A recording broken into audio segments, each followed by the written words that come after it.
कृष्णा कृष्ण कृष्ण हरे हरे, हरे राम राम राम हरे हरे।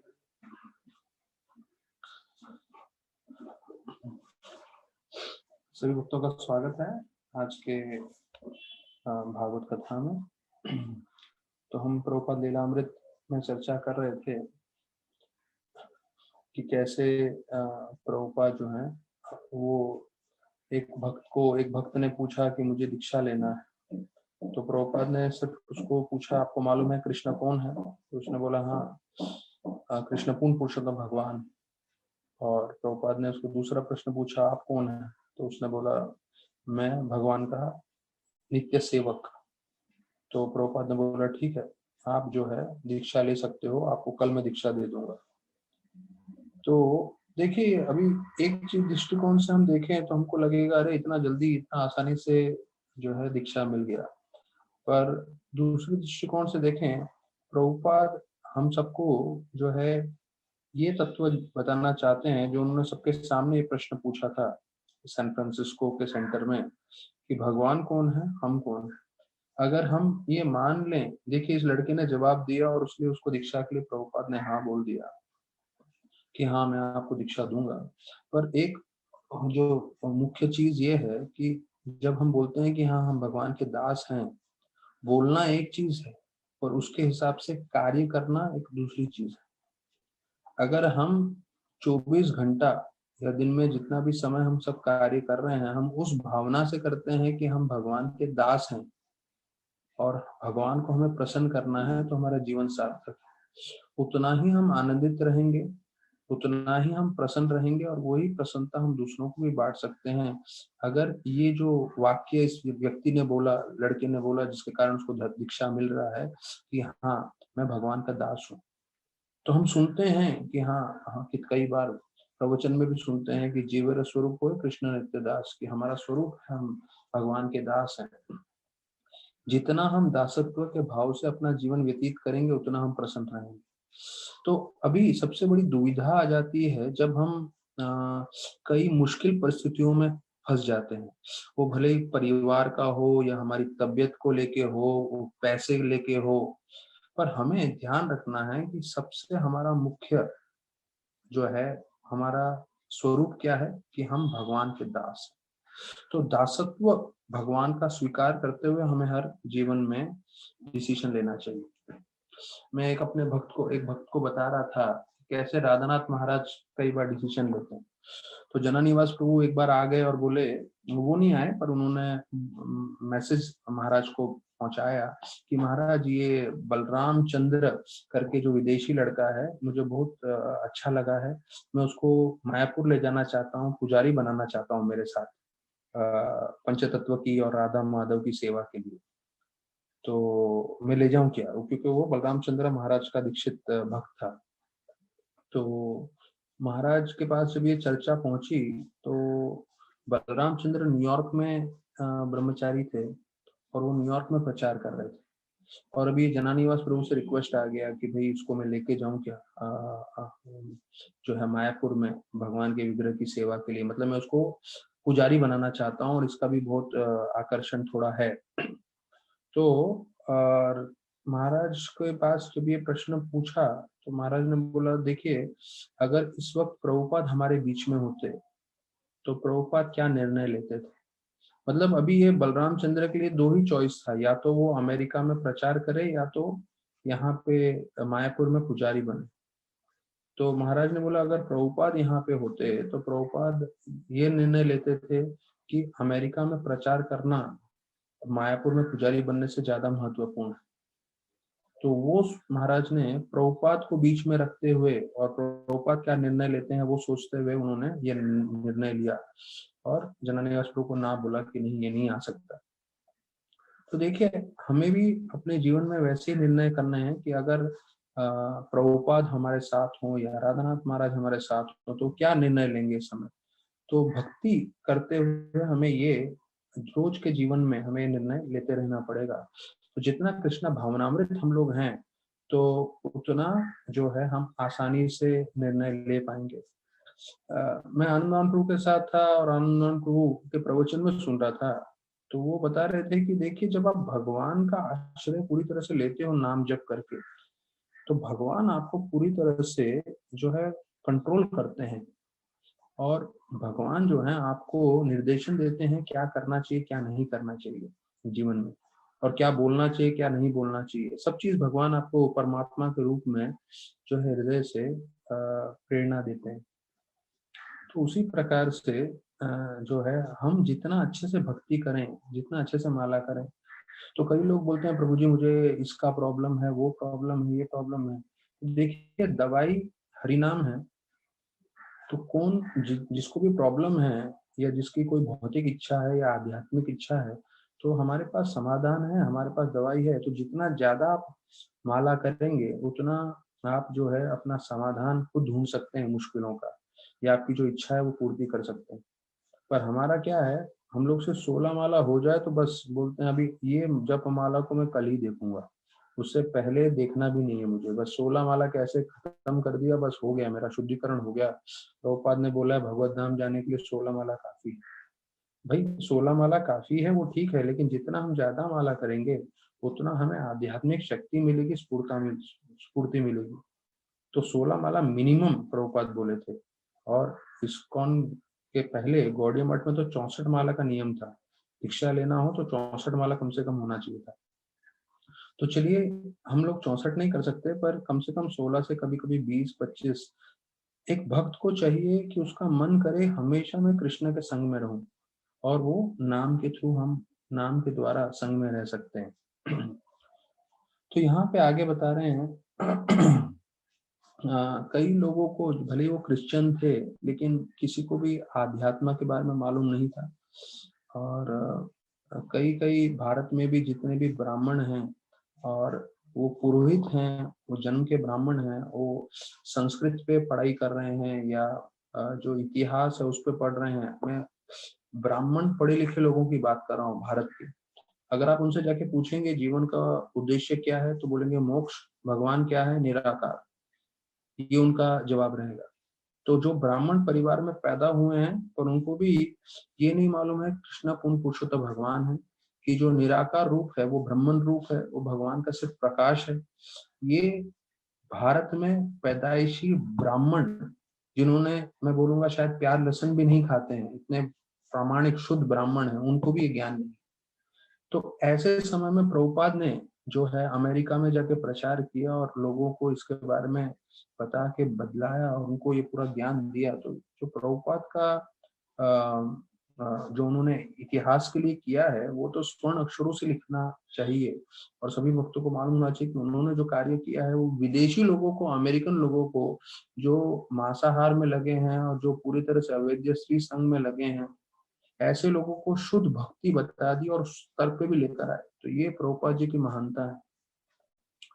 तो ये विदेशी लोगों का एक चीज था, भले ही वो पाप कार्य में लगे थे, लेकिन हरे कृष्ण नाम जप करने के लिए तैयार थे, और और वो पूरी तरह से बदलने के लिए तैयार थे।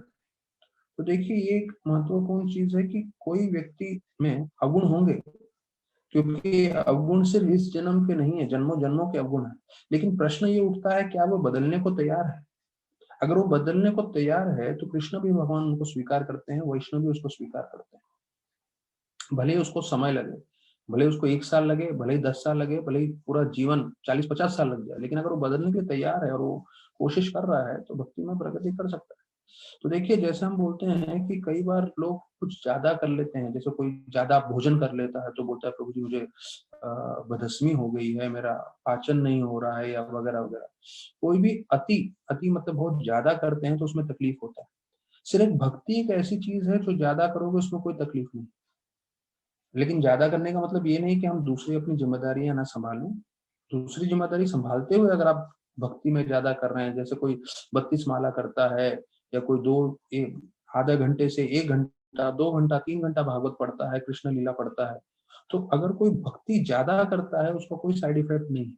उल्टा आप आध्यात्म रूप से जो है उत्साहित ही रहेंगे, आपको प्रोत्साहन भी मिलेगा। तो हमें इसमें आश्रय लेना है, भौतिक चीजों में नहीं आश्रय लेना है।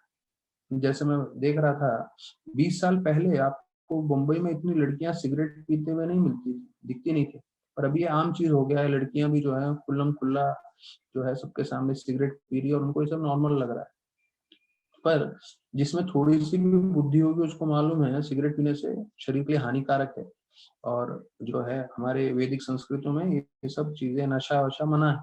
लेकिन ये जैसे कलयुग का प्रभाव बढ़ते जा रहा है तो ये सब चीजें बढ़ती जा रही है, तो हमें ये सीखना है कि भैया बाहर ये सब चलने वाला है और लोग ज्यादा से ज्यादा प्रभावित हो रहे हैं, तो ना हमें प्रभावित होना है और जितने हमारे संपर्क में लोग हैं उनको इस प्रभाव से बचाना है। तो यहाँ पे बता रहे हैं लीलामृत में कि सब जो विदेशी लड़के थे वो जो है भक्ति करने के लिए पूरे तत्पर थे, और जितना भी माया का आकर्षण था उससे वो लोग सब जो है अपने स्तर पे जो है कोशिश कर रहे थे दूर रहने का। और यहाँ बताते हैं कि कई लोग भक्ति से निकल जाएंगे, तो ये स्वाभाविक चीज है कि हर कोई शुद्ध भक्ति नहीं कर पाएगा, या जो भक्ति में 4 नियम पालन करना है और ये करना है, लेकिन वो चलते रहने वाला है, लेकिन उसके साथ साथ बाकी भक्तों को जो है भक्ति करनी है। तो बोलते हैं कि लेकिन कोई भी अगर जप कर पाएगा और ये 4 नियम पालन कर पाएगा वो अवश्य कामयाब होगा। तो प्रभुपाद जो है वो बोलते हैं कि हो सकता है भविष्य में कई लोग इसका पालन नहीं कर पाए, लेकिन अभी जो लोग पालन कर रहे हैं उनको पूरी तरह से सेवा में लगाना चाहिए, उनको भक्ति में आगे बढ़ाना चाहिए। भविष्य में किसी का पतन हो जाएगा ये सोचते हुए हम लोग अभी जो है ऐसा नहीं बोल सकते कि अभी मैं किसी को प्रचार नहीं करूंगा या सेवा में नहीं लगाऊंगा, ये होने वाला है, लेकिन उसके लिए जो है हमें तैयार रहना चाहिए और जितना हो सके खुद अच्छे से भक्ति करनी है, दूसरों को भी कराना है। तो फिर बोलते हैं वैदिक शास्त्रों के हिसाब से जो था, तो न्यूयॉर्क में भक्तों का काफी अच्छा भक्ति चल रहा था।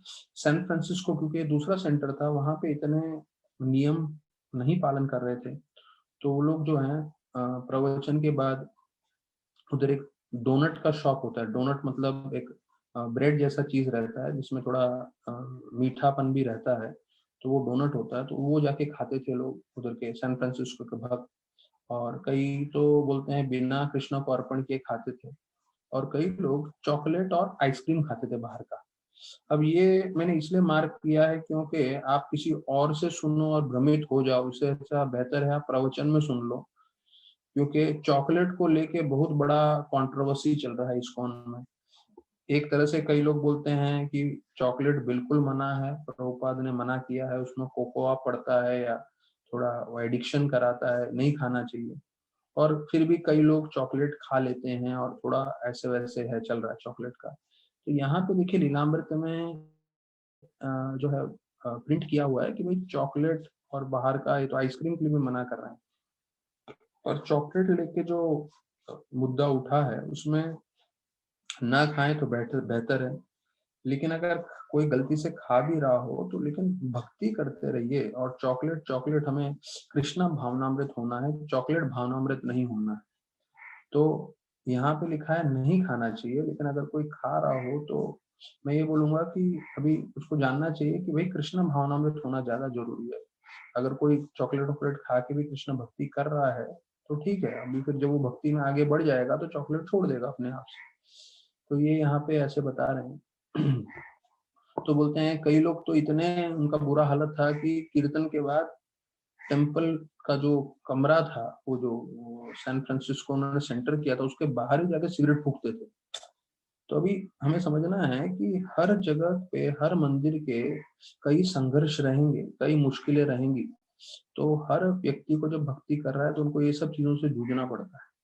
तो कीर्तनानंद प्रभु बताते हैं कि सैन फ्रांसिस्को में लोग थोड़े आराम से भक्ति कर रहे थे, और उनको कॉफी पीना भी पसंद था। तो ये चाय कॉफी भी मना ही है इस्कॉन में, उसका भी लत लग जाता है, लत लग जाता है, और ऐसा लत लग जाता है। और जैसे मैं बता रहा था ये चाय कॉफी जो है भारत की संस्कृति नहीं है। ये ब्रिटिशर्स लोग जब आए थे तो वो लोग ने जो है पूरे भारत में लोगों को चाय कॉफी की आदत दिलवाई, और बोलते हैं कई लंबे समय तक वो मुफ्त में चाय कॉफी सबको बांट रहे थे। तो मुफ्त में बांट रहे थे तो आपको तो मालूम है हमारे भारतीयों का क्या स्वभाव है, कुछ भी मुफ्त में मिल जाता है तो वो स्वीकार कर ही लेते हैं।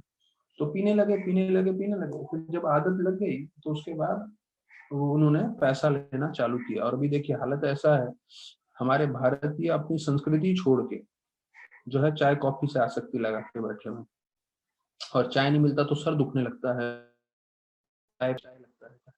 तो ये सब विदेशी संस्कृति का असर है, हमारे भारत के संस्कृति में ये सब नहीं था, और उसकी जरूरत भी नहीं है। मैंने तकरीबन इतने 25 साल से कभी चाय नहीं पिया, और ना ही मुझे कुछ आकर्षण है, और ना ही मुझे कुछ लग रहा है कि मैंने अपने जीवन में बहुत कुछ घुमा दिया है, या बिना चाय पी के कुछ कमजोरी आ रही है, तो कुछ नहीं। लेकिन फिर भी जो प्रभाव पड़ गया है उसके कारण पूरी की पूरी दुनिया गोल गोल गोल घूम रही है, तो कम से कम भक्तों को इन प्रभाव में नहीं फंसना चाहिए। तो लेकिन प्रभुपाद को बहुत अच्छा लग रहा था, बहुत सारे लोग आ रहे हैं यहाँ सैन फ्रांसिस्को में, मतलब न्यूयॉर्क से ज्यादा लोग यहाँ पर आ रहे थे। और प्रभुपाद को वो एवलॉन बॉल रूम में जो बड़ा गाने का प्रोग्राम किया था, कीर्तन का प्रोग्राम किया था, वो डिस्को के जैसे जगह पे, तो वो भी बहुत अच्छा लगा। तो एक तरह के लोग थे, कीर्तनानंद प्रभु बोल रहे हैं कि जो पूरी तरह से नियम पालन करते हैं और बहुत शुद्ध रहते हैं, और दूसरे लोग थे कि जो लोग नियम नहीं पालन कर रहे थे लेकिन उनको कृष्ण भक्ति फैलानी थी। तो प्रभुपाद जो थे वो दोनों लोगों से बहुत प्रेम करते थे। मतलब एक तो है जो बहुत अच्छे से नियम पालन कर रहा है और जो है माला कर रहा है, वो अच्छे हैं। दूसरे हैं जो नियम नहीं पालन कर रहे हैं, शायद माला कर रहे हैं या नहीं कर रहे हैं, लेकिन वो कृष्ण भक्ति जो है प्रचार करना चाहते हैं। तो प्रभुपाद दोनों लोगों को उत्साह देते थे, पर हम लोगों को सीखना है कि हमें नियम भी पालन करना है और कृष्ण का प्रचार भी करना है। हम जब दोनों करेंगे किसी स्तर पे, तो उससे जो है उनका कल्याण होगा। मुझे याद आ रहा है हरिदास ठाकुर को चैतन्य महाप्रभु पूछते हैं कि भाई कैसे ये पेड़ पौधों का कैसे कल्याण होगा, तो बोले जब आपके भक्त लोग कीर्तन करेंगे। हरिदास ठाकुर ने वो जवाब दिया कि जब वो कीर्तन करेंगे, जो जोर से हरे कृष्णा जप करेंगे, तो ये पेड़ पौधे भी सुनेंगे, उनका भी उद्धार होगा। तो देखिए हर भक्त जो माला कर रहा है, जो भक्ति कर रहा है, उसके पास इतनी शक्ति है कि वो किसी के पास से भी जाएगा, उसको उद्धार कर सकता है। उसको बस जोर से महामंत्र बोलना है। तो हर एक व्यक्ति प्रचारक है इस्कॉन में, और वो सिर्फ जोर से महामंत्र, किसी का लिफ्ट में जा रहा है, लिफ्ट में जाते जाते थोड़ा जोर से महामंत्र बोलेगा और सामने वाला अच्छा लगे ना लगे, लेकिन उसके कान में गया, मतलब उसका हरिनाम उसने सुन लिया, उसका उद्धार हो गया। अर्थात कम से कम भक्ति से जुड़ेगा किसी न किसी जन्म में। तो देखिए इतना शक्ति है हरिनाम में। तो अब यहाँ पे बता रहे हैं दो भक्तों का, एक तो माइकल करके थे, और दूसरे नैन्सी करके थी लड़की। तो ये बोलते हैं 18 साल की थी, 21 साल का था माइकल, मतलब पूरे एकदम युवा अवस्था में वो लोग थे। और वो लोग के जीवन में पूरी तरह से फ्रस्ट्रेट हो गए थे वो लोग, और उनको लग रहा था कुछ तो होना चाहिए जिसके लिए हम अपना जीवन दे सकें। तो एक अंग्रेजी में कहावत है, if you don't have anything to die for, you have nothing to live for. अर्थात अगर आपके जीवन में ऐसा कुछ नहीं है जिसके लिए आप मरने को तैयार हो सकते हो, तो इसका मतलब आपके पास कुछ भी नहीं है जिसके लिए आप जीने के लिए तैयार है। मतलब आपके पास कुछ ना कुछ तो ऐसा होना चाहिए जिसके लिए आप बोले अरे मैं जान भी देने को तैयार हूँ। तो अगर ऐसा कुछ रहेगा तो फिर उसके लिए आप अपना जीवन दे सकते हो, व्यतीत कर सकते हो उसके लिए। तो हम लोग बहुत भाग्यशाली हैं, हमें कृष्ण की भक्ति मिल गई है, और जितने तीव्रता से हम कृष्ण की भक्ति करेंगे, तो कृष्ण भक्ति करते हुए जो है हमें खुद को प्रेरणा मिल सकती है, दूसरों को भी प्रेरणा दे सकती है। तो बोलते हैं कि नैन्सी लड़की थी, उसने टेलीफोन ऑपरेटर का काम ले लिया, और माइकल ने जो है इलेक्ट्रिक कंपनी में जो है लाइनमैन का काम ले लिया। और ये दोनों जो है उन्होंने प्रभुपाद के बारे में सुना।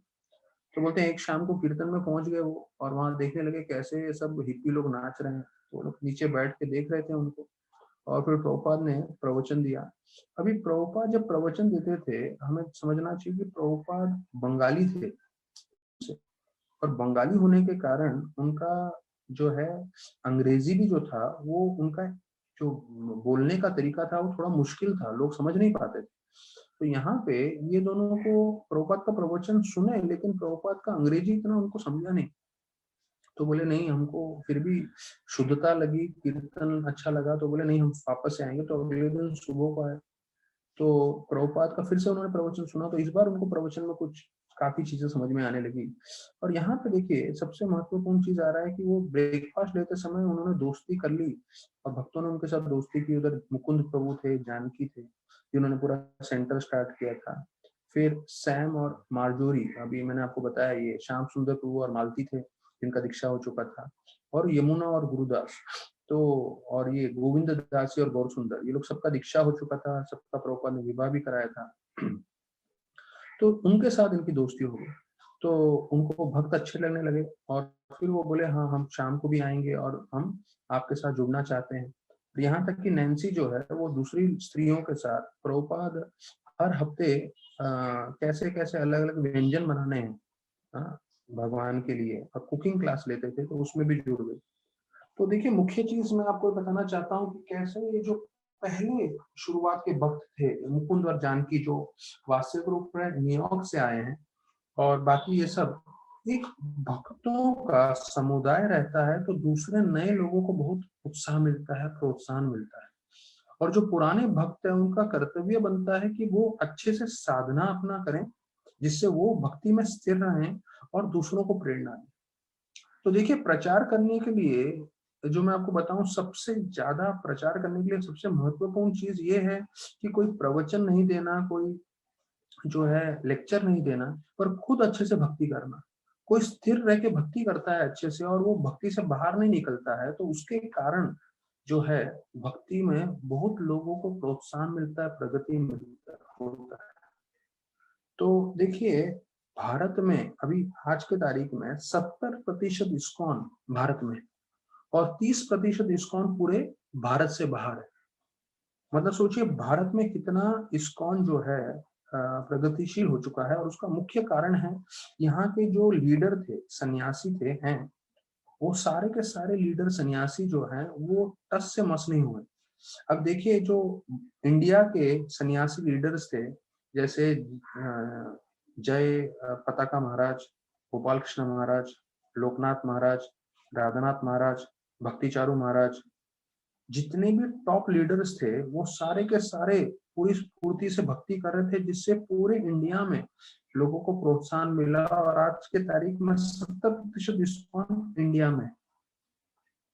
वही वही चीज अमेरिका में गड़बड़ ये हुआ कि वहां के जो लीडर्स थे वो भक्ति छोड़ के निकल गए, तो उसके कारण पूरा का पूरा कम्युनिटी, पूरा का पूरा जो विदेशी भक्तों का समूह था वो पूरा टूट गया और सब छोड़ के जाने लगे। तो देखिए सबसे महत्वपूर्ण ये है कि हम अगर अच्छे से भक्ति करें तो उससे काफी लोगों को प्रोत्साहन मिल सकता है, और काफी लोग जो है भक्ति से जुड़े रहते हैं।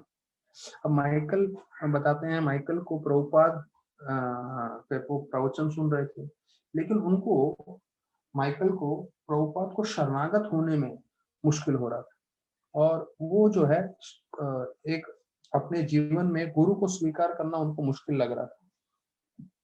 तो जब जब वो प्रभुपाद से मिलते थे तो प्रभुपाद का प्रवचन सुनकर उनको लगता था सही तो बोल रहे हैं, हमें स्वीकार तो करना चाहिए गुरु को। और वो सोचने लगा मन में कि देखो जब भी मैं सिग्नल पे रुकता हूँ, रेड लाइट होती है, जब मैं कोई गाड़ी में रहता हूँ, बाइक पे रहता हूँ, तो इसका मतलब मैं स्वीकार कर रहा हूँ किसी ना किसी को, तो उसका अथॉरिटी मैं स्वीकार कर रहा हूँ। तो उसी प्रकार से वो बोलने लगे मुझे गुरु का भी स्वीकार करना चाहिए, तभी तो मैं भक्ति में प्रगति करूंगा। तो फिर माइकल ने निश्चित कर लिया कि नहीं, मैं और जो ये नैन्सी करके थी, ये दोनों जो है उन्होंने सोचा कि हमें प्रभुपाद का शिष्य बनना चाहिए।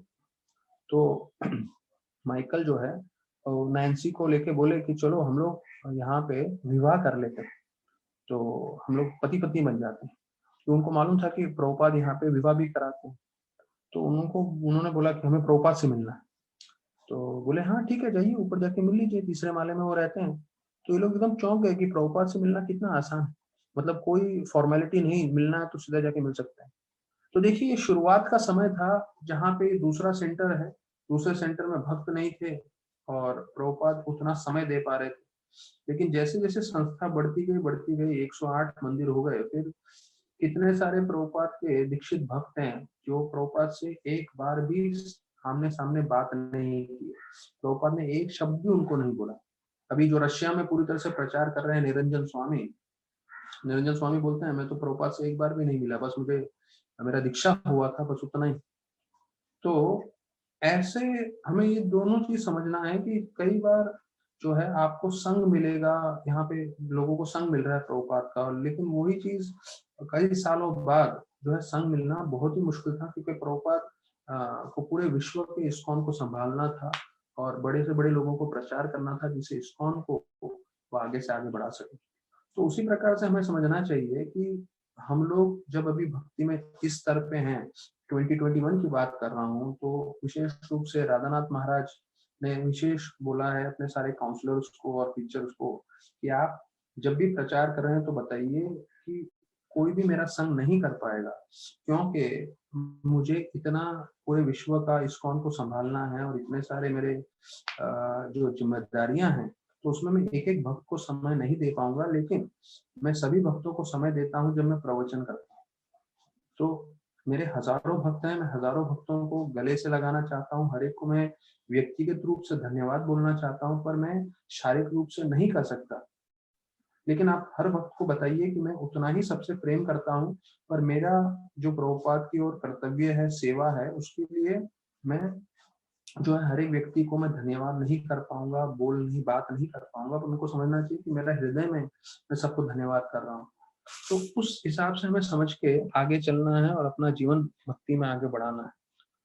तो उधर रणछोड़ प्रभु मिले मुकुंद को, माइकल को, और उनको बोले कि भाई आपको जूते निकालने हैं, और वो उनके साथ उनकी नैन्सी थी, और वो सोच रहे थे नैन्सी बात करना चालू करेगी, पर उसने कुछ नहीं बोला। तो प्रभुपाद को सामने देख के इसने माइकल ने बोलना चालू किया हम लोग इसलिए आए हैं क्योंकि हम ये जो इस्कॉन है आपका, तो उसमें हम मेंबर बनना चाहते हैं। प्रभुपाद बोले बहुत अच्छी बात है, और फिर वो बोले कि हम विवाह करना भी चाहते हैं, और हमने सुना है कि आप विवाह भी यहाँ कार्यक्रम करते हैं, विवाह का भी जो है प्रोग्राम करते हैं आप। तो बोले आपको फिलोसफी अच्छा लगता है, हमारा सिद्धांत अच्छा लग रहा है क्या, प्रभुपाद पूछे उनको, और आप नौकरी करते हैं क्या? तो माइकल ने दोनों का जवाब हाँ दिया। तो प्रभुपाद बोले ठीक है, तो हम आपको दीक्षा देंगे और अगले महीने आपका विवाह हो जाएगा।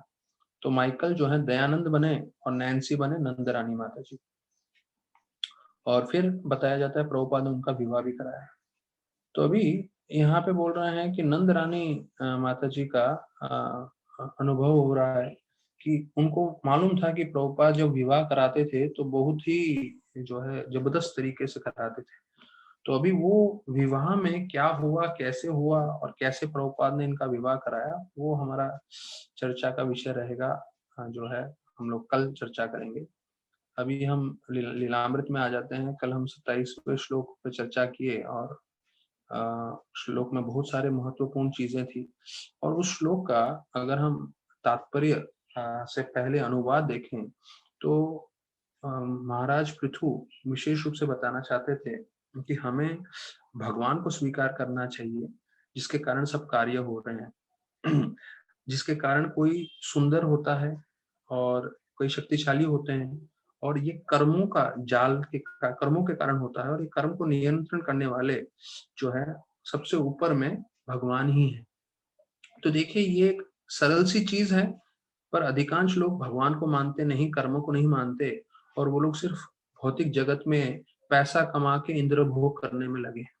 तो वो ऐसा करते हुए अपना जीवन भी व्यर्थ कर रहे हैं, और जो है दूसरे लोगों पे भी हानि पहुंचा रहे हैं। लेकिन अगर वो यही चीज स्वीकार कर लेंगे कि कृष्ण है, कर्म है, भक्ति महत्वपूर्ण है, तो वो अपना और दूसरों का सबका जीवन उद्धार कर सकते हैं भक्ति के मार्ग से।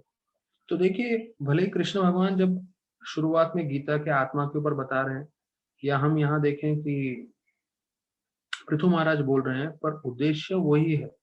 क्या उद्देश्य है कि भाई ये समझे लोग कि हम आत्मा है, और कर्मों के कारण लोगों को अलग अलग जन्म मिल रहा है। तो अभी इसके ऊपर और प्रभुपाद जो है बताने वाले हैं। तो अभी हम 28वां श्लोक पढ़ रहे हैं। मनोरुत्थान पादस्य ध्रुवस्यापि महापते प्रियाव्रतस्य राजर्षेर अंगस्य यस्मात् पितु पितुः। अब ये देखिए यहाँ पे बोल रहे हैं कि भगवान को स्वीकार करना, उनके निर्देशन में कार्य करना, ये सारे शास्त्रों में बताया गया है। और जो महान भक्त हैं, मनु, उत्तानपाद, ध्रुव, प्रियव्रत, मेरे दादा अंग, वो सब इस बात को स्वीकार करते हैं, और यहाँ तक कि जो है आम जीव भी इसको स्वीकार करते हैं। और महान भक्तों में महाराज प्रहलाद, बलि भी आते हैं। जब जो कि भले ही दानव के परिवार में पैदा हुए थे पर महान भक्त थे, वो सब भगवान को स्वीकार करते थे, जो गदा लेके हमेशा रहते हैं। तो भगवान के हाथ में शंख चक्र गदा पद्म रहता है। तो अभी यहाँ अगर देखने की बात ये है कि अ, महाराज पृथु जो है वो अपने दादाजी की बात करे, अंग की। और यहाँ पे संस्कृत के श्लोक में आता है, अंगस्य अंगस्य अस्मत् पितु पितु, अंगस्य अस्मत् पितु पितु। तो पितु पितु मतलब मेरे पिताजी के पिताजी। क्यों पिताजी के पिताजी बोल रहे हैं, दादाजी का क्यों वर्णन कर रहे हैं, अपने पिता का क्यों नहीं वर्णन कर रहे? क्योंकि उनके पिता जो है वो वेन थे और वो नास्तिक थे, तो इसलिए वो अपने पिताजी का वर्णन नहीं कर रहे हैं। वो भगवान के सत्तावेश अवतार हैं, उन्होंने साक्षात भगवान को देखा। तो भगवान को देखने के बाद वो मन में ये प्रश्न नहीं कर रहे हैं कि अरे भगवान आप मुझे दर्शन दे रहे हो, हाँ मैं इतना भक्त हूँ, तो कम से कम मेरा जन्म जो है नास्तिकवादी पिता के द्वारा नहीं कराना चाहिए था आपको। नहीं, जो कुछ मिला है वो स्वीकार करने के लिए तैयार है। और उसमें से भले ही उनके पिता भक्त नहीं है तो उनके बारे में चर्चा नहीं करते हुए अपने दादाजी के बारे में, अंग जो है उनके बारे में चर्चा करते हुए बोल रहे हैं। तो नरोत्तम दास ठाकुर प्रभुपाद तात्पर्य में बताते हैं कि सही क्या है गलत क्या है वो हम अपने जीवन में कैसे पता लगा सकते हैं। गुरु साधु शास्त्र, तो बोलते साधु शास्त्र गुरु वाक्य, मतलब जो हमारे गुरु हैं, हमारे साथ जो हम साधुओं का संग करते हैं और जो शास्त्रों में लिखा है उसके हिसाब से हमें जीवन में निश्चय करना चाहिए कि सही क्या है गलत क्या है। तो यहाँ पे अभी प्रभुपाद बता रहे हैं कि एक साधु कौन है। तो साधु मतलब कोई हेयर स्टाइल पे नहीं निर्भर करता, साधु मतलब कोई विशेष रूप से लाल कपड़े पे निर्भर नहीं करता। हाँ, बाहरी रूप से कह सकते हैं कि साधु को भैरवा कपड़ा पहनना चाहिए, पर प्रभुपाद यहाँ बता रहे हैं साधु मतलब जो वैदिक शास्त्र पालन करे, क्योंकि वैदिक शास्त्र मतलब भगवान के बनाए हुए नियम। बस प्रभुपाद जो है एक ही लाइन में अंत कर रहे हैं, साधु मतलब जो शास्त्र पालन करे। तो कोई भी व्यक्ति हो अगर वो शास्त्र पालन कर रहा है इसका मतलब वो साधु है, शास्त्र पालन नहीं कर रहा है वो नास्तिक है। तो फिर प्रभुपाद बता रहे हैं कि गुरु मतलब जो शिक्षण दे शास्त्रों के हिसाब से, और उसके हिसाब से जो है महान भक्तों ने भी ऐसे जीवन व्यतीत किया। तो गुरु का कार्य क्या है, शास्त्रों के हिसाब से लोगों को मार्गदर्शन करे। तो प्रभुपाद बता रहे हैं कि सबसे उत्तम चीज वो होगा जब हम जो है ऐसे भक्तों के पद चिन्हों पे चलें जो पूरी तरह से प्रामाणिक है। तो बोलते हैं कि यही चीज श्रीमद् भागवत में बताया कि सबसे सेफेस्ट पाथ, मतलब आप सुरक्षित रहेंगे अगर आप जो है महान भक्तों के पद चिन्ह पे चलेंगे। तो प्रभुपाद यहाँ पे पूरे 12 महाजनों का नाम लिख के बता रहे हैं कौन 12 महाजन है और जिनके जीवन से हमें सीखना चाहिए। तो स्वयंभू, नारद, शंभु, कुमारो, कपिलो, मनु, प्रहलादो, जनको, भीष्मो, बलिर, वैयासकी, वयम। तो ये 12 महाजन है। ब्रह्मा, ये श्रीमद् भागवतम का श्लोक मैंने बताया, अभी आपको मैं गिनती करवा रहा हूँ 12 महाजन कौन से हैं। ब्रह्मा पहला, शिव दूसरा, तीसरे नारद मुनि, चौथे मनु, पांचवे चतुर कुमार, छठे प्रहलाद महाराज, सातवें बलि महाराज, आठवें यमराज, नौवे भीष्म, 10वें जनक महाराज, 11वें सुखदेव गोस्वामी, 12वें कपिल मुनि। तो ये 12 महाजनों का वर्णन किया गया है। अर्थात अगर हम महाजनों को जैसे उन्होंने जीवन व्यतीत किया है उनके जीवन के हिसाब से हम अपना जीवन बिताएंगे तो हम हमेशा सुरक्षित रहेंगे भक्ति में और हम प्रगति करते रहेंगे। अभी यहाँ पे बता रहे हैं कि भले ही मेरे पिता वेन जो मृत्यु के साक्षात पोते थे, वो धर्म के बारे में उनको ज्ञान नहीं था, और यहाँ बोल रहे हैं उनको धर्म अर्थ काम मोक्ष कुछ नहीं मालूम था और इसके कारण उनका जीवन व्यर्थ हो गया। ऐसे करके ये 30वें श्लोक में बता रहे हैं पृथु महाराज, मतलब अपने पिताजी को भी याद कर रहे हैं और पिताजी को भी बोल रहे हैं देखो भले वो मेरे पिता थे पर उनको ये नहीं मालूम था भक्ति के बारे में, इसलिए उनका जीवन व्यर्थ हो गया। तो बोलते हैं यहाँ पे प्रभुपाद बता रहे हैं कि वेन को ब्राह्मणों ने श्राप दिया था। क्यों? क्योंकि वो भक्ति नहीं कर रहे थे और वो यज्ञ नहीं कर रहे थे। तो देखिए इसमें एक चीज स्पष्ट होता है कि अगर कोई भक्ति नहीं करेगा, और यज्ञ मतलब कलयुग में एक ही यज्ञ है, संकीर्तन यज्ञ, तो नाम जप नहीं करेगा तो उनका जीवन पूरी तरह से विफल है। प्रभुपाद बोलते हैं वो नास्तिक हैं, भगवान के ऊपर विश्वास नहीं करते, और उन्होंने जो है अलग अलग वेन ने ऐसे गलत कार्य किए थे। तो नास्तिक मतलब जो भगवान पे विश्वास नहीं करते, उनके शब्दों पे विश्वास नहीं करते, वो हमने कल भी चर्चा किया है। तो बोलते हैं धर्म का उद्देश्य क्या है? तो धर्म का उद्देश्य है, कई लोगों को लगता है, नास्तिकवादी लोगों को, कि धर्म का उद्देश्य है एक काल्पनिक भगवान के बारे में वो लोग वर्णन करते हैं धर्म के नाम पे, जिससे लोग जो है ईमानदार रहें, चरित्रशील रहें, और फिर शांति बने रहे। अब प्रभुपाद जो है इस पूरे तात्पर्य में जो है नास्तिकवादी लोगों के मन में क्या चलता है और वो क्या बोलते रहते हैं, वो बोलते हैं कि धर्म का उद्देश्य क्या है। वो बोलते हैं धर्म के नाम पे ये लोग सिर्फ ऐसी कोई भगवान का जो है नहीं वास्तविक रूप में, उसके बारे में लोग सोचते रहते हैं, विचार करते रहते हैं, जिससे लोग ईमानदार रहें, अपना कर्तव्य करते रहें, और सुख और शांति फैलती है। और फिर बोलते हैं आप वास्तविक रूप में भगवान को कुछ स्वीकार करने की जरूरत नहीं है। अगर कोई ईमानदार रहेगा, कोई जो है अच्छा अपना व्यवहार रहेगा, उसमें उससे उनका जीवन अच्छा है, उसमें उसका जीवन संतुष्ट रहेगा। तो ये देखिए, ये आज भी भारत जैसे पुण्य भूमि में भी अधिकांश लोगों का ये धारणा है कि हमें धोखा नहीं देना चाहिए, हमें गलत कार्य नहीं करना चाहिए। अगर आप ईमानदारी से जीवन व्यतीत करें तो आपको भगवान की आवश्यकता नहीं। तो फिर बोलते हैं कि दूसरे लोग उनका मन में विचार आते हैं, ये नास्तिकवादी लोगों का बारे में बता रहे हैं, कि उनको लगता है धन एकत्रित करना चाहिए, और जब धन एकत्रित करेंगे तो हम सब अपने आप खुश रहेंगे। क्यों? धन से हमारे पास इंद्र तृप्ति करने के लिए बहुत सारी चीजें आ जाएंगी। उनको ये नहीं समझ में आता है कि भगवान जो है वो नियंत्रक है, और अगर आपके पास बहुत सारा धन भी आ जाए, हाँ, तो भगवान आपको जब तक जो है कृपा नहीं देंगे, आप इंद्र भोग भी नहीं कर सकते। और मुक्ति के बारे में उनको कुछ लेना देना ही नहीं है, क्योंकि उनको लगता है जब मृत्यु हो जाती है तो सब कुछ खत्म हो जाता है। तो ये नास्तिकवादियों का ये 4 पहलू है जो यहाँ प्रभुपाद अलग अलग बता रहे हैं, कि धर्म मतलब मन घड़त जो है उनकी भगवान के बारे में हम लोग सोचते हैं, जिससे लोग जो है ईमानदार रहें और शांतिपूर्वक जीवन व्यतीत करते रहें। दूसरा वो बोलते हैं कि भगवान को स्वीकार करने की जरूरत नहीं है, आप ईमानदारी से जीवन व्यतीत करो, उसमें उससे आपका जीवन सार्थक हो जाएगा। तीसरा लोग बोलते हैं, ये नास्तिकवादी लोग, कि हमें धन एकत्रित करना चाहिए जिससे हम इंद्र भोग कर सकें, तो हमारा जीवन सार्थक रहेगा। और मुक्ति के बारे में, मोक्ष के बारे में तो कुछ चर्चा करते ही नहीं है। क्यों? क्योंकि उनको लगता है मृत्यु के बाद सब कुछ खत्म हो जाता है। तो अभी प्रभुपाद इन सब चीजों का जो है पूरा जवाब देंगे इस तात्पर्य में।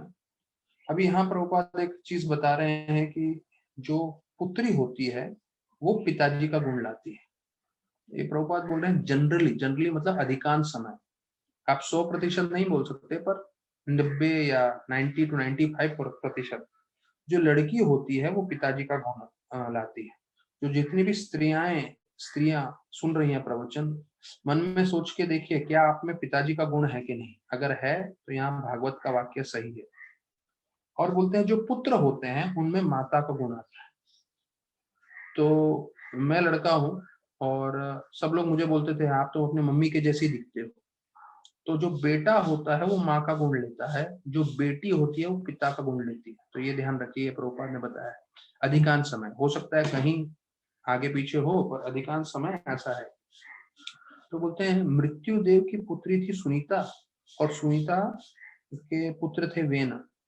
तो इसलिए सुनीता में अपने पिताजी मृत्युदेव के गुण आए, और वेण में अपनी माता के गुण आए, जो मतलब मृत्युदेव के गुण थे, इसलिए वो नास्तिक बने। ऐसे करके यहाँ वर्णन किया गया है। अभी प्रभुपाद जो अभी ऊपर नास्तिकवादी लोगों का जो उन्होंने इतने सारे सब चीजें बताई हैं, 4 विषयों पे उन्होंने चर्चा किया है, प्रभुपाद उसका खंडन करते हैं। तो प्रभुपाद बोलते हैं अगर आप जो है भगवान को स्वीकार नहीं करते हो, धर्म नहीं स्वीकार करते हो, तो एक सवाल का जवाब दीजिए कि दो लोग जो हैं एक ही परिस्थिति में रहते हैं, लेकिन दोनों का जो है जीवन अलग अलग है। अर्थात दोनों का जो है कर्मों के कारण, एक बाहरी रूप से देखेंगे दोनों की परिस्थिति एक समान है, दोनों के पास उतना ही धन है या उतना ही सुंदर दिखते हैं या उतना ही पढ़ाई लिखाई किया हुआ है, लेकिन दोनों के कर्मों के कारण दोनों अलग अलग परिस्थिति में। तो बोलते हैं कि भले ही दो लोग एक समान हो, लेकिन फिर भी उनका जीवन पूरी तरह से अलग अलग रहेगा। फिर प्रभुपाद बोलते हैं लोग धन एकत्र करने की कोशिश करते हैं, और उसके जो है अगर दो व्यक्ति दिन रात मेहनत कर रहे हैं, लेकिन फिर भी दोनों को एक समान धन नहीं मिलेगा। ये प्रभुपाद दूसरा उदाहरण दे रहे हैं कि अगर दोनों व्यक्ति दिन रात मेहनत कर रहे हैं पैसा कमाने के लिए, तो निश्चित नहीं है दोनों को ही एक समान पैसा मिलेगा। बोलते एक व्यक्ति को ज्यादा पैसा मिल सकता है और दूसरा व्यक्ति इतना ही मेहनत करने के बाद दिन में 2 वक्त का रोटी के लिए भी उसको पैसा नहीं मिलेगा। देखिए प्रभुपाद बोल रहे हैं कर्मों का देखिए कैसे जाल है जो लोग स्वीकार नहीं कर पाते हैं, जबकि ये चीज हम हमारे आसपास आराम से देख सकते हैं। 2 व्यक्ति हैं, दोनों मेहनत कर रहे हैं, लेकिन एक व्यक्ति जो है उसको बहुत सारा धन मिल जाता है, लेकिन दूसरे व्यक्ति को दिन में 2 बार खाने के लिए, भोजन के लिए भी इतना धन नहीं मिल पाता। इसका मतलब क्या है? कर्म है। तो ये कर्म को स्वीकार नहीं करते हैं नास्तिकवादी लोग।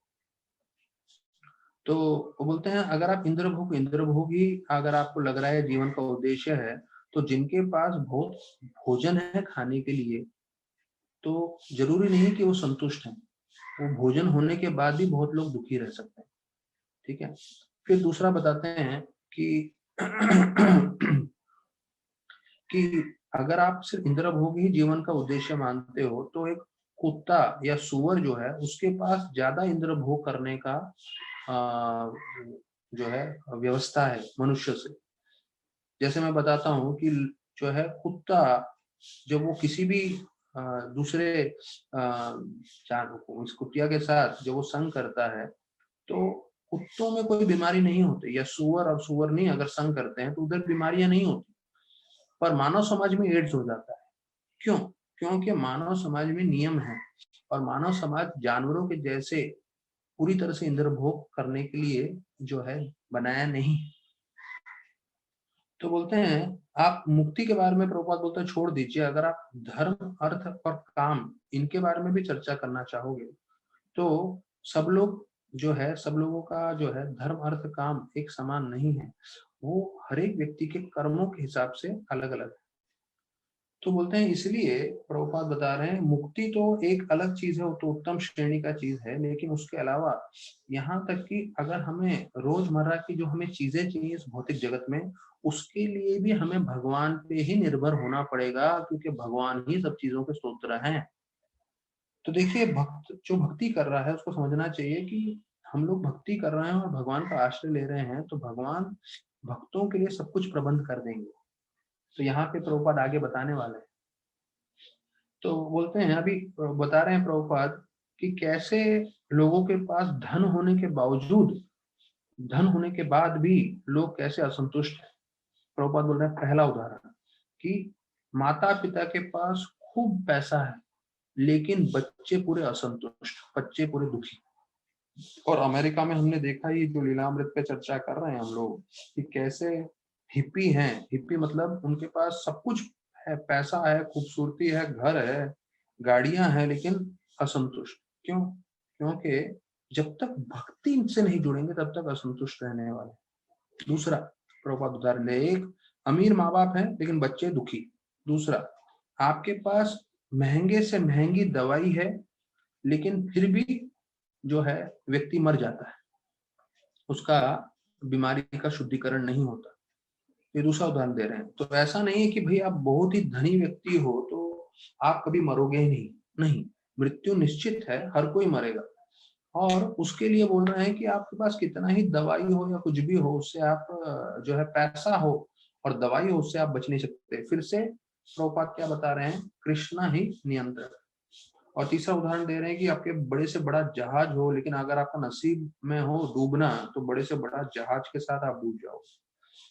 तो बोलते हैं टाइटैनिक जब बनाया था उन्होंने, जो सबसे बड़ा विशाल बोट था, उन्होंने ऐसा बनाया था even God can not make it sink. ऐसा उन्होंने, उनका इतना अहंकार था विदेशी लोगों का, बोले भगवान भी इसे नहीं डुबो सकता। और उन्होंने इतना लागत में बनाया था, और सबसे धनी व्यक्ति पूरे अमेरिका के और पूरे देश विदेश के लोग उसमें जो है पहली बार बैठ के जाने लगे। और बोलते हैं उनको इतना अहंकार था कि इसको कुछ होगा ही नहीं, कि उन्होंने जो लाइफ बोट्स थे, जिसमें अगर समझो डूबने लगे बोट, तो उसके लिए छोटे छोटे बोट रखते हैं, तो वो भी नहीं लिए, और वो ही डूब गया टाइटैनिक। सबको मालूम है, बड़ा प्रसिद्ध मूवी भी बना है और उसके बारे में। तो बोल रहे देखिए, आप बड़े से बड़े जहाज में हो, अगर आपका नसीब नहीं होगा, कर्म बुरा होगा, तो आप डूबोगे। अच्छे से अच्छी दवाई होगी, उसके बाद भी आप मर जाओगे। आपके पास बहुत सारा धन भी होगा, फिर भी आपके बच्चे असंतुष्ट रहेंगे। तो देखिए, ये स्पष्ट बता रहा है कि कृष्ण भगवान नियंत्रक हैं, कर्मा जो है वो नियंत्रण पूरा करता है। तो प्रभुपाद इसका अंतिम लाइन बता रहे हैं कि हम लोग बहुत संघर्ष कर रहे हैं प्रकृति के साथ, हाँ, लेकिन वो तभी हमारा संघर्ष कामयाब होगा जब हम कृष्ण के आश्रय लेंगे। अगर हम भगवान का आश्रय लेंगे, तब हम ये जो प्रकृति है इसके संघर्ष में हम विजय हो सकते हैं, नहीं तो ये संघर्ष में हम हमेशा पराजित होने वाले हैं। तो कई लोगों को क्या लगता है, कामयाबी मतलब क्या है मेरे जीवन में? अगर मेरे पास, हाल ही में मेरे को एक भक्त बता रहे थे कि वो एक दूसरे व्यक्ति को जानते हैं जिनके पास बहुत सारा सोना है, और उनके पास इतना धन है कि उनके अगर बच्चे काम नहीं भी करें, तो भी जो है उनके बच्चे भी जीवन भर बैठ के कमा के, बिना कमाए उनके पास इतना धन है कि वो बैठ कर खा सकते हैं। तो देखिए, ये जीवन का उद्देश्य नहीं है। लोग क्या सोचते हैं, ये मैंने कामयाबी कर दी, इतना सारा पैसा कमाया है, इतना सारा धन रखा है, मेरे बच्चे भी संतुष्ट रहेंगे। मतलब उनको लग रहा है कि ऐसा हो करके संतुष्ट रहेंगे, पर ये नहीं समझ रहे हैं कि मनुष्य जीवन मिला है भक्ति करने से। भक्ति करके आपको भगवत धाम जाना है, और आपको इस तरह से भक्ति करना है कि आपके जो बच्चे हैं, बीवी है, परिवार वाले हैं, वो भी भगवत धाम जाए।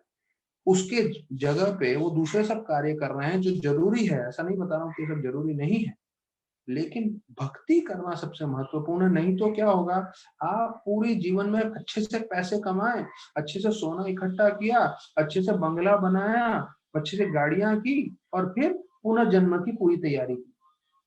इससे से तो बेहतर है एक दरिद्र साधु जो वृंदावन में बैठ के भक्ति कर रहा है, लेकिन उसके जीवन के अंत में वो भगवत धाम जाए। और ये व्यक्ति जिसके पास गाड़ी, बंगला, सोना, धन सब है, वो पुनर्जन्म में कहाँ जाएगा उसको भी नहीं मालूम। तो देखिए, एक जिसमें थोड़ी सी बुद्धि भी है, जिसे कॉमन सेंस बोलते हैं अंग्रेजी में, थोड़ी सी भी बुद्धि है, वो समझ लेगा कि भाई जीवन का उद्देश्य क्या है।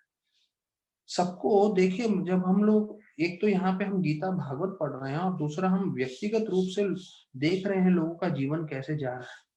लोग इतने भयभीत रहते हैं, अभी स्पेशली कोरोना वायरस आ गया, इतना भयभीत हो गए हैं, कोई मरना नहीं चाहता है। और जो बूढ़े बूढ़े लोग हैं, जैसे जैसे मृत्यु के नजदीक आ रहे हैं, उनको लग रहा है क्या मेरे जीवन का क्या होगा, मैं कहाँ जाऊंगा, कुछ ज्ञान नहीं है। और ऐसा नहीं है कि ऐसे बूढ़े लोगों को आप भक्ति के बारे में बताओगे तो भक्ति कर भी लेंगे। ये हम लोगों के लिए जानना जरूरी है कि अगर हम युवा अवस्था में अगर अच्छे से भक्ति नहीं करेंगे, तो जब समय आएगा, बुढ़ापा आएगा, तो हम बिल्कुल भी जो है भक्ति नहीं कर पाएंगे। तो ये बहुत महत्वपूर्ण है जानना, क्योंकि कितने सारे सीनियर सिटीजन से मैं मिलता हूँ, उनको मैं प्रचार करने की कोशिश करता हूँ, तो वो हाँ हाँ बोलते हैं लेकिन कर नहीं पाते हैं। क्यों? क्योंकि जीवन भर जो माला नहीं किया है, जीवन भर भागवत नहीं सुना है, तो कैसे अभी बुढ़ापे में कर पाएंगे। तो वो बेचारे धीरे धीरे धीरे धीरे मृत्यु की ओर खींचे चले जा रहे हैं, और उनको मालूम नहीं उनका भविष्य क्या है। तो कम से कम हमें अपना जीवन वैसे नहीं करना है, हमें तीव्रता से भक्ति करनी है, जिससे हम उत्साहित रह सकें और दूसरों को भी उत्साह दे सकें। तो अभी 31 श्लोक में जो है पृथु महाराज बता रहे हैं कि भगवान की कृपा से, भगवान के चरणों की सेवा से जो है सारे लोगों का उद्धार हो सकता है। 1 मिनट जो है एक मिनट जरा होल्ड करिए, क्षमा करिएगा, थोड़ा हाँ कोई आ गया था। तो अभी यहाँ पे जो है प्रभुपाद पृथु महाराज बता रहे हैं कि किसी को भी जो है जो भी कोई भगवान की सेवा कर रहा है तो उससे जो है उसके जीवन में जितने भी कल्मश हैं, जितने भी अनर्थ हैं, उसका पूरा शुद्धिकरण हो जाएगा। उसका मन से जो है पूरे के पूरे अनर्थ निकल जाएंगे जो हमारे जीवन में कई जन्मों से एकत्रित हुए हैं। अब ये जरा ध्यान से हमें समझना चाहिए, सिर्फ इसी जन्म के अनर्थ नहीं है, कई जन्मों के अनर्थ हमारे मन में है, हमारे पास उनके कर्म है।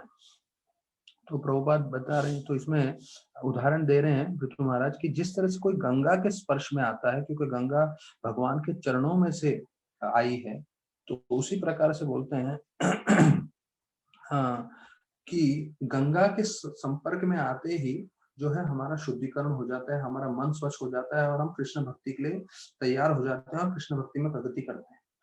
उसी प्रकार से भगवान के संपर्क में आने से बताया जाता है हमारे जन्मों जन्मों के जो कर्म धुल जाएंगे, जन्मों जन्मों के जो अनर्थ हमारे मन में है वो निकल जाएंगे। तो शिनोति शब्द का प्रयोग आया है।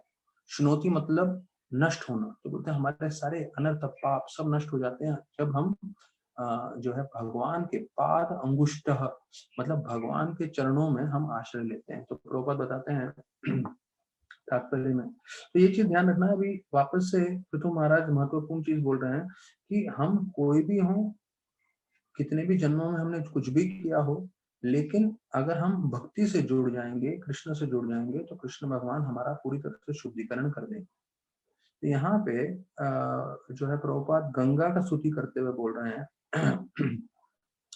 गंगा में जो रोज प्रतिदिन स्नान करता है वो सभी बीमारियों से दूर हो सकता है। देखिए ये गंगा की शक्ति है। प्रभुपाद भी गंगा के ऊपर काफी चीज बोलने वाले हैं श्लोक में। गंगा में जो रोज स्नान करता है तो वो सभी बीमारियों से दूर रह सकता है। ये भागवत के वाक्य है। जैसे हमने पिछले श्लोक में सुना, पिछले से पिछले श्लोक में, कि जो बेटा होता है वो माँ पे जाता है और जो बेटी होती है वो पिता पे जाती है। और बहुत सारी चीजें ऐसे बताई गई हैं जो बिल्कुल सही है। अब यहाँ पे बोल रहे हैं कि गंगा में जो स्नान करता है वो सभी बीमारियों से दूर रह सकता है। तो अभी हमारे पास, हम लोग तो जो मुंबई में रहने वाले हैं, सबके पास ये सुविधा उपलब्ध नहीं है। बस एक जगह है बाण गंगा जो वाल्केश्वर में है, तो जो कोई वहां रहता हो वो वहां पे रोज स्नान कर सकता है, नहीं तो बाकी कोई नहीं स्नान कर सकते। लेकिन यहाँ पे बता रहे हैं कि गंगा में जो स्नान करता है वो सभी बीमारियों से दूर हो जाता है, बच जाता है। तो फिर प्रभुपाद बता रहे हैं कि एक ब्राह्मण है, कलकत्ता में रहते थे। वो कभी उसने जीवन भर डॉक्टर के पास जाके दवाई नहीं ली। जब वो बीमार भी हो जाते थे तो वो दवाई नहीं लेते थे, लेकिन वो सिर्फ गंगा का जल पीते थे और कुछ ही समय में उनका जो है तबीयत ठीक हो जाता था। तो बोलते हैं कि ये है गंगा की महात्मा, और ये सारे भारतीयों को मालूम है और प्रभुपाद बोलते हैं हमें भी मालूम है। तो बोलते हैं कलकत्ता से बहती है गंगा। और यहाँ पे एक मुख्य चीज जो बता रहे हैं, जो हम सबके मन में शंका आती है कि गंगा में लोग बहुत सारा गंदगी डालते हैं। तो गंगा में लोग, जो कंपनियां हैं वो अपना केमिकल वेस्ट उसमें डाल देती है, या कई कई गवर्नमेंट के लोग जो हैं अपना जो सूवेज सिस्टम है वो गंगा में डाल देते हैं। तो बोलते हैं फिर भी, प्रभुपाद लिख रहे हैं, फिर भी हजारों की संख्या में लोग गंगा में स्नान करते हैं और उसके बाद भी वो स्वस्थ रहते हैं और उसके बाद भी वो आध्यात्मिक जीवन में उन्नति कर रहे हैं। ये है गंगा के शक्ति। तो देखिए प्रभुपाद कितना स्पष्ट रूप से बता रहे हैं कि गंगा कितना शक्तिशाली है, कि मानते हैं कि उसमें गंदगी है, मानते हैं कि लोग इसमें सब गलत कार्य कर रहे हैं, सब कुछ डाल रहे हैं, लेकिन उसके बाद भी स्नान करने से आप स्वस्थ रहेंगे और आध्यात्म रूप में आप उन्नति करेंगे। ये है गंगा की शक्ति।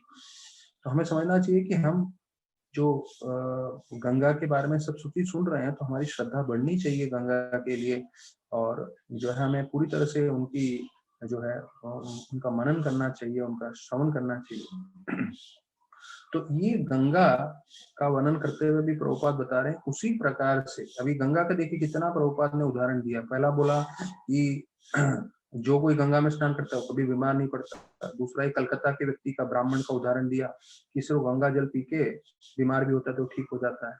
और फिर तीसरा उदाहरण प्रभुपाद दे रहे हैं कि अगर गंगा में कचरा भी है, केमिकल भी है, या जो है मलमूत्र भी लोग डाल देते हैं, उसके बाद भी गंगा पूरी तरह से शुद्ध है और उसमें स्नान करने से आप स्वस्थ रहेंगे। और गंगा के संपर्क में आपका सबसे महत्वपूर्ण चीज आध्यात्म में आप उन्नति करेंगे। तो गंगा का मुख्य है यहाँ तो जैसे प्रभुपाद बता रहे हैं कि तबियत आपका हमेशा ठीक रहेगा, आप बीमार नहीं पड़ेंगे। और दूसरा मेन महत्व है कि आप आध्यात्म रूप से आपका उन्नति होगा।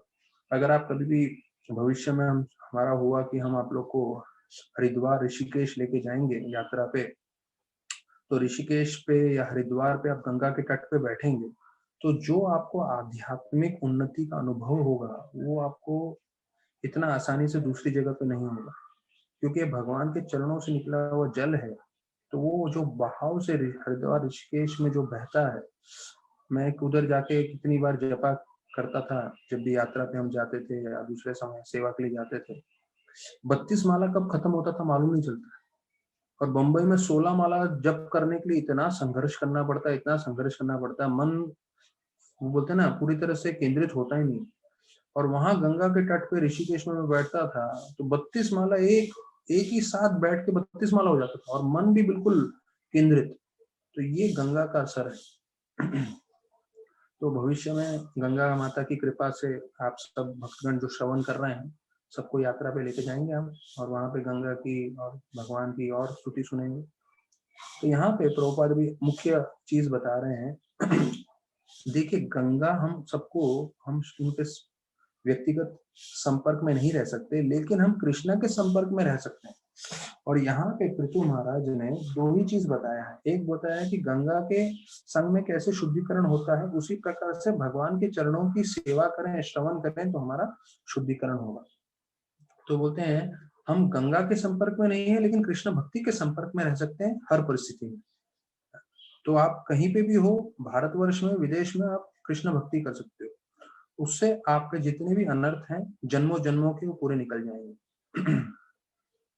तो फिर प्रभुपाद बोलते हैं कई लोग जो कृष्ण भक्ति में जुड़े हैं उन्होंने बहुत सारे पाप कार्य किए थे, लेकिन कृष्ण भक्ति में आने के बाद उनके सारे अनर्थ धुल गए और वो आध्यात्म में पूरी तरह से उन्नति करने लगे।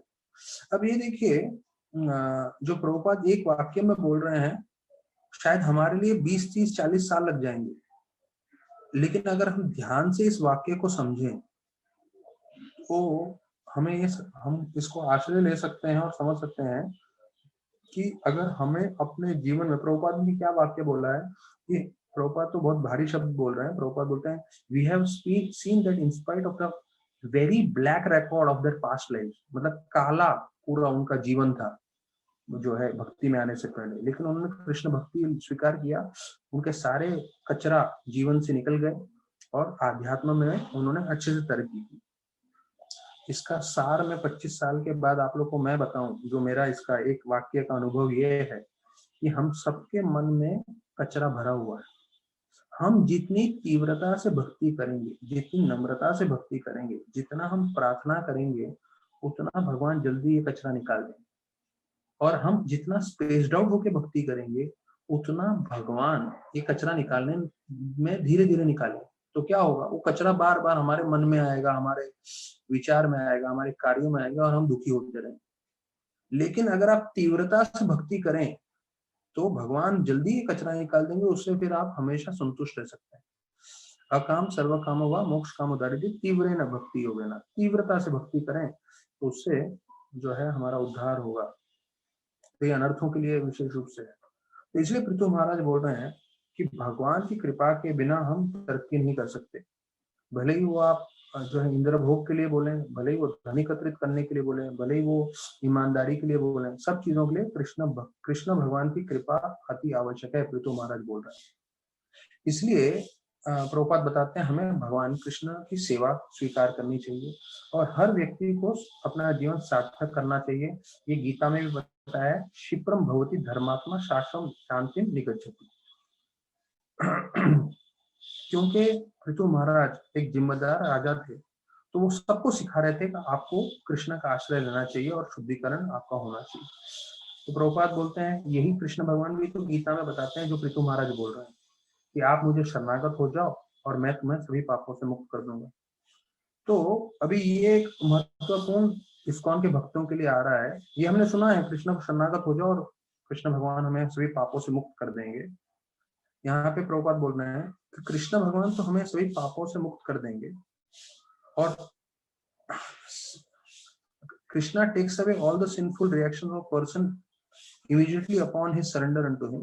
Similarly, the external manifestation of Krishna, the representative of Krishna, who acts as the mercy of Supreme Krishna, takes all the resultant actions of the sinful life of a disciple immediately after disciple's initiation. देखिए अभी ये प्रभुपाद एक दूसरा दृष्टिकोण बता रहे हैं, ये जो शरणागत होना चाहिए कृष्णा जो बता रहे हैं, सर्वधर्मान् परित्यज्य मामेकं शरणं। प्रभुपाद बता रहे हैं कि जैसे कृष्ण भगवान को शरणागत हो जाओगे तो आपके पूरे पाप निकल जाएंगे, वैसे ही आप गुरु को शरणागत हो जाओगे, क्योंकि गुरु मतलब भगवान के कृपा शक्ति है। तो गुरु के पास भी इतनी क्षमता है कि वो आपके पूरे पाप को नष्ट कर दे। तो जब कोई दीक्षा ले लेता है तो दीक्षा समारोह से गुरु जो है वो पूरे पाप खींच लेते हैं उसके जन्मों जन्मों में। तो फिर बोलते हैं कि अगर उसके बाद दीक्षा के बाद अगर शिष्य सोचता है कि मैं नियम पूरी तरह से पालन करूं तो वो पूरा जीवन शुद्ध रह सकता है और वो भौतिक जगत के जितने भी कलमश है उससे वो जो है उसका असर नहीं होगा उसको। तो प्रभुपाद अंतिम भाग में 31 श्लोक में बता रहे हैं कि चैतन्य महाप्रभु ने बताया है कि इसलिए गुरु को बहुत ध्यान रखना चाहिए, क्योंकि गुरु को बहुत सारे शिष्यों का शिष्य स्वीकार नहीं करने चाहिए। तो बोलते हैं क्योंकि जितने वो शिष्य स्वीकार करते हैं उन सबका पाप उनके ऊपर आ जाता है और उसके बाद उनको भक्ति में उनको खुद को मुश्किल हो सकता है। तो ये लास्ट लाइन बता रहे हैं Chaitanya Mahaprabhu therefore advise not to accept many disciples. कि चैतन्य महाप्रभु ने शिक्षण दिया है गुरु के लिए कि जब कोई गुरु बनता है तो बहुत ज्यादा शिष्य स्वीकार ना करें। तो देखिए ये दीक्षा देने के लिए बता रहे हैं। इसलिए अभी आप देखें राधानाथ महाराज 8000 शिष्य होने के बाद रोक दिया है उन्होंने। और भक्ति रसामृत महाराज बता रहे थे उनका राधानाथ महाराज से चर्चा हुआ तो उन्होंने बोला कि उनके जितने भी शिष्य हैं जिनको दीक्षा चाहिए वो राधानाथ महाराज उनको भविष्य में देंगे, पर अभी भक्ति रसामृत महाराज को भी दीक्षा देने के लिए मना किया है।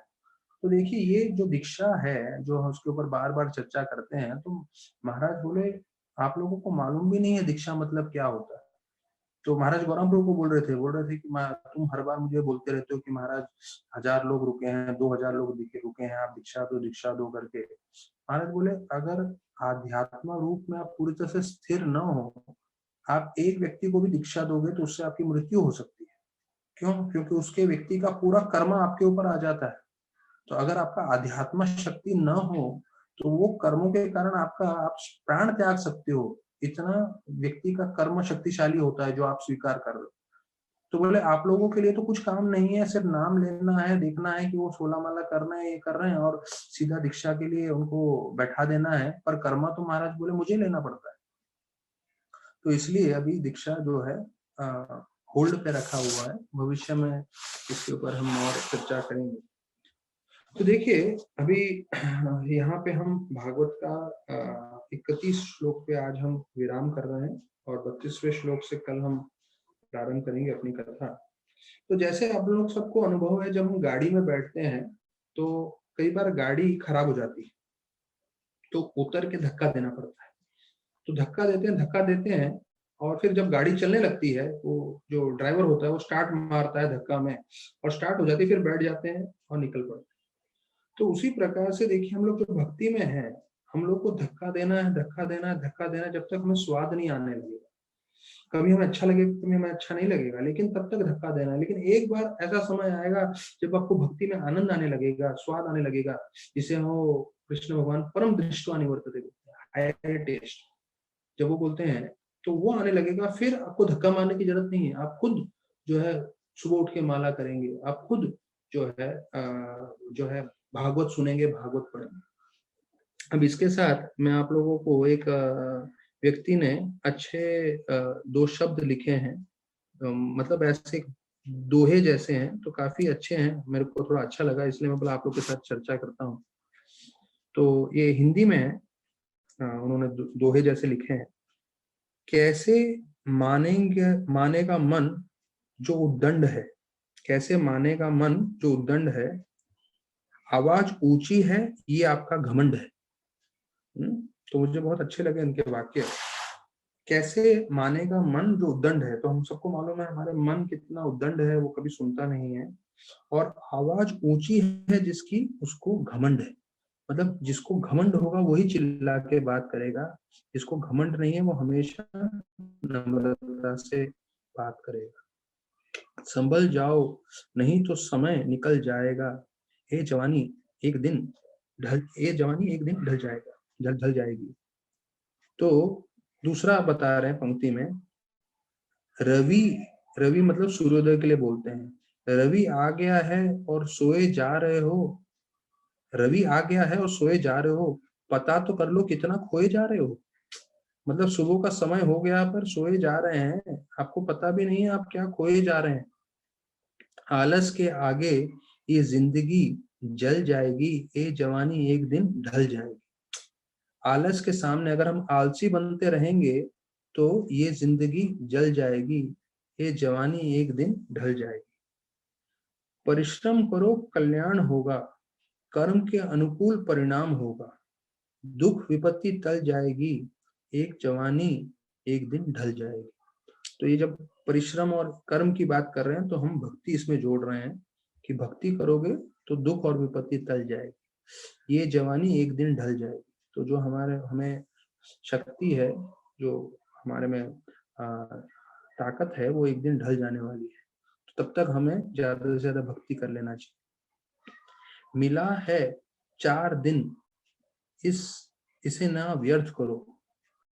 मतलब हमारे जीवन को जो हमें 60-70 साल मिला है, उसको यहाँ बोल रहे हैं, मिला है 4 दिन, इसे ना व्यर्थ करो, हर मुश्किल से निकलने की समर्थ करो। मिला है 4 दिन, ना इसे व्यर्थ करो, हर मुश्किल से निकलने की समर्थ करो भक्ति करके। यौवन की बर्फीली पहाड़ गल जाएगी, ये जवानी एक दिन ढल जाएगी। जिन पर झिझक रहे हो उन्हें प्रणाम करो। झिझक रहे हो मतलब जब हम किसी का सम्मान नहीं करते तो उनको नहीं, उनको प्रणाम करना चाहिए। जिन पर झिझक रहे हो उन्हें प्रणाम करो, लेकर आशीर्वाद उनका तुम आगे बढ़ो। तो सबका हमें आशीर्वाद देना चाहिए। और जैसे राधानाथ महाराज ने बताया कि अगर आप किसी की भी सेवा करते हैं निस्वार्थ भाव से, तो बिना बोले उनके हृदय से आशीर्वाद आता है। तो जिन पर झिझक रहे हो उन्हें प्रणाम करो, लेकर आशीर्वाद उनका तुम आगे बढ़ो। उम्र के साथ तुम्हारा बल चली जाएगी, ये जवानी एक दिन ढल जाएगी। तो ये किसी ने जो है छोटा सा ऐसा लिखा था कविता जैसा, तो मुझे काफी आकर्षित लगा। तो मैं बोल रहा हूँ आप लोग को सब जो है चर्चा करना चाहिए। मुझे विशेष रूप से उनका ये जो दूसरा पंक्ति था, रवि आ गया है और सोए जा रहे हो, पता तो कर लो कितना खोए जा रहे हो। तो ये मुझे सबसे उत्तम लगा। तो जब उन्होंने ये बोला तो मैंने बोला तुरंत आप मुझे दीजिए, मुझे अच्छा लगा ये। तो सुबह हो जाती है और हम सोते रहते हैं, हमें पता भी नहीं होता हम कितना खोए जा रहे हैं। तो उम्मीद करते हैं हम लोग सब भक्त अपना बहुमूल्य जीवन खोएंगे नहीं। और विशेष रूप से ये जो भक्तों का समूह है हरि कथा में जो लगे हुए हैं, वो तो इसमें जुड़े हैं और अपना भी लाभ कर रहे हैं, दूसरों का भी लाभ कर रहे हैं और मेरा भी लाभ कर रहे हैं, मुझे भी मौका दे रहे हैं। तो बहुत बहुत धन्यवाद सभी भक्तों का जो आज भागवत कथा में जुड़े। तो कल मैं एंड करने से पहले, एक ही व्यक्ति थे जो लेक्चर से पहले जो है वीडियो ऑन करके बैठे थे, वो है राघव करुणा प्रभु। तो मैंने जैसे ही ऑन किया तो देखा एकदम जो है सिंसियरली बैठे हैं मोबाइल के सामने प्रवचन सुनने के लिए। तो मुझे उनको देख के इतना उत्साह मिला, मैं बोला अरे देखो वो एक व्यक्ति है जो सिंसियरली ऐसे बैठा हुआ है। बाकी लोगों ने भले ही वीडियो ऑन नहीं रखा हो, मुझे कोई ऐसा ये नहीं कि वीडियो ऑन रखना है, पर एक व्यक्ति भी कोई सिंसियरली ऐसे पूरी तरह से आतुर रह के रुकता है कि अरे अभी प्रवचन होगा, सुनना है, तो उसको देख के जो है बोलने वाले को भी इतना आनंद मिलता है और बोलने वाले को भी इतना आतुरता होती है कि अरे इतना जो है दिल से सुनने के लिए लोग रुके हुए हैं। तो बहुत बहुत धन्यवाद राघव करुणा प्रभु। आप हर बार मैं देखता हूँ एक राघव करुणा प्रभु हैं जो 4 बजने से पहले ही तैयार हो जाते हैं, कनेक्ट करके बैठे रहते हैं। तो कोई ऐसे आतुरता दिखाता है श्रवण करने के लिए, तो ये जो है काफी प्रशंसनीय है। तो हमें जो है प्रशंसा करनी चाहिए। ये बहुत कई भक्त होते हैं जो काफी सामने नहीं आते, शायद आप लोग किसी अधिकांश लोग राघव करुणा को जानते भी नहीं, लेकिन जो सिंसियर रहता है कृष्ण भगवान उनकी सिंसियरिटी देखते हैं। वो ईमानदार हैं, वो मेहनत कर रहे हैं, और कृष्ण भगवान जो है ऐसे हर भक्त के साथ आदान प्रदान अवश्य करते हैं, भले ही भक्त समुदाय उनको पहचान पाए ना पाए। तो मैं यही प्रार्थना करूंगा कि सब लोग जो हैं और अच्छे से भक्ति करें और इसमें प्रगति करें। बहुत बहुत धन्यवाद सभी भक्तों का। हरे कृष्ण।